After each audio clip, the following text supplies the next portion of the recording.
signs are many and varied, and there's no clinical diagnosis of burnout. So it's not like it's in the Diagnostic and Statistical Manual of Mental Disorders that we use to diagnose depression and anxiety and those types of things.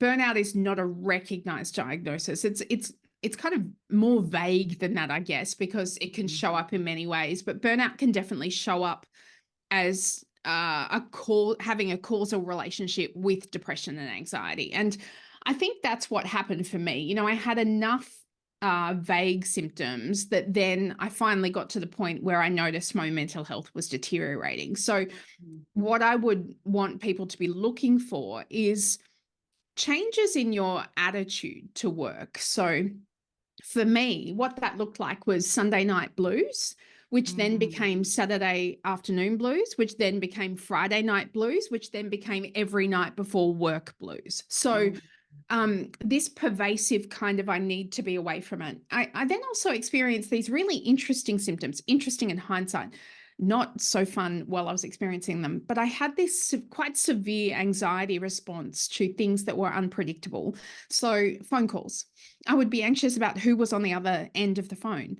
I would be anxious about opening my inbox in case I couldn't predict what was sitting in my inbox. And so I even got to the point where I doubted my capacity as a therapist. Now, on the other side of this, I'm a damn good therapist. Like it's ridiculous, but minds do funny things when we're kind of stuck in this cycle of self-criticism and fear around the overwhelm that comes with burnout. And so for me, my mind was saying, what if you can't do this? What if you're not good at this? And then I would get in the room and be absolutely fine. But the anxiety prior was just so palpable.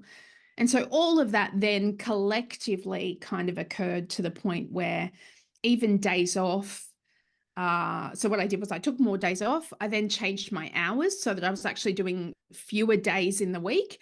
And then I reduced the number of hours I was doing per day. I took more holidays. I did all sorts of things like that. And it stopped making a difference. So it didn't matter how little I did, I still had those symptoms. And then it kind of crosses over to not wanting to talk about work outside of work. So if anyone, I have a lot of friends who are psychologists, which is super beneficial. I get lots of free therapy, but and I give lots of free therapy too. It's very helpful. But one of the things that happened was if they brought up a case that they wanted to discuss from work, confidentially, of course, and anonymously, I just couldn't talk about it. I would just be like, I cannot do any more that involves anything about psychology outside of work. And so it became quite pervasive. And that was the key. And then I had lunch with a psychologist friend of mine and I explained how I was feeling to him and he called it. And he said, Beck, if you don't stop, your body's going to stop for you. So you're closing your clinic. This was on the 15th of January, 2015, the first time I walked away. And my clinic was closed on the 30th of January. Wow. Yeah. And because I was going to ask whether you actually spoke to someone about it, like having, other psychologists in your friendship circle and your network, whether you actually did, because that's sort of one thing that I say to people is, it's very easy. We all sit at home, work from home by ourselves, very isolated a lot as a business owner. Yeah. And it's difficult sometimes to talk to people about these things because also there's a lot of shame associated with, I don't like my business anymore.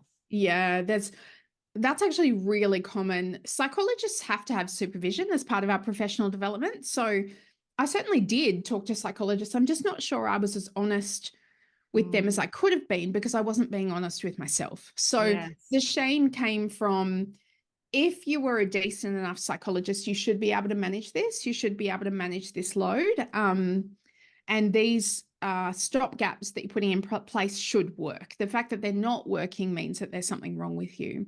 And I can only kind of say that in hindsight. I think really what I needed to do was stop at the time. The friend of mine that told me I had to was correct. But it took a very long time for me to recover, for me to even be able to put those sentences into some kind of meaning, I guess. So for business owners, and I've done business coaching before in this kind of iteration of my career, and it's a really common thing that I see for women in particular, this kind of sense of shame that they can't balance it. Balance is bullshit, by the way. So, especially women who are mothers, this idea that they should be able to spend all their time on their business, but also be a mum 100% of the time with this kind of devotion to their kids. And then this sense of my business isn't doing as well as what it should be, because so often what we see glorified on Instagram and LinkedIn and whatever is this kind of overnight success experience. And so people start to decide that they're not good at business and it will never work out. And I think that's really common, this sense of uncertainty of how long do I give this before I Yes. actually have to walk away from it.